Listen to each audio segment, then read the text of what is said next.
maka katup yang di dalam tabung rem akan terbuka untuk mendorong minyak rem ke kaliper. Piston akan bergerak mendorong kampas rem untuk bergesekan pada piringan. Jadi penjelasan hari ini tentang rem cakram atau rem hidrolik. Sekian, terima kasih.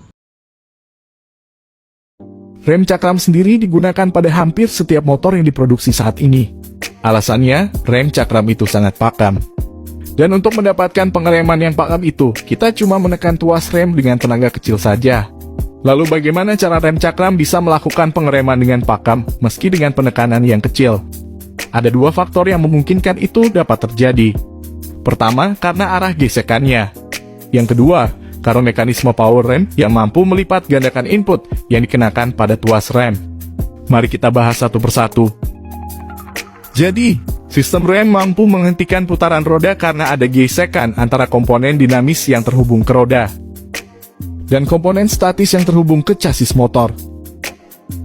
Khusus pada rem cakram, gesekan ini arahnya saling menjepit.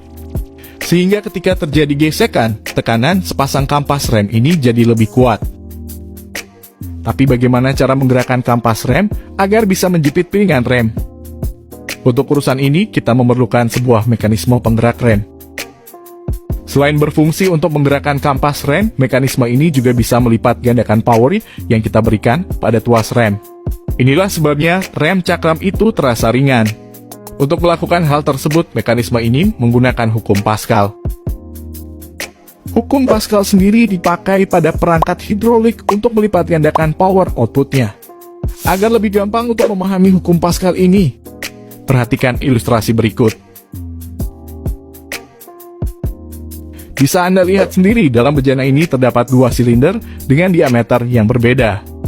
Lalu kita letakkan piston yang memenuhi masing-masing silinder. Jika kita dorong piston input dengan tenaga tertentu, piston akan turun. Saat piston turun, itu akan menekan fluida di dalam silinder dengan tekanan tertentu. Sesuai hukum Pascal, tekanan input sama dengan tekanan output. Itu artinya fluida akan mendorong piston output dengan tekanan yang sama dengan tekanan input. Namun karena diameter pistonnya berbeda, maka tenaga yang dihasilkan juga berbeda. Seperti pada ilustrasi ini, diameter piston output jauh lebih besar, sehingga tenaga yang dihasilkan pada piston output bisa berlipat ganda daripada tenaga yang diberikan pada piston input. Sekarang kita balik ke rem cakram. Kalau Anda sering lihat ada komponen kotak di dekat tuas rem, ini adalah reservoir dan silinder input. Reservoir berfungsi untuk menyimpan minyak rem, sementara di dalam silinder input terdapat piston yang berfungsi untuk menekan minyak rem. Sementara di bawah terdapat kaliper rem, yang di dalamnya ada piston dengan diameter jauh lebih besar dibandingkan piston input. Kedua komponen ini dihubungkan oleh sebuah selang tekanan tinggi. Ketika kita tekan tuas rem, piston input akan bergerak dan mendorong minyak rem. Minyak rem akan mendorong piston di dalam kaliper sehingga kampas rem bisa menjepit piringan rem.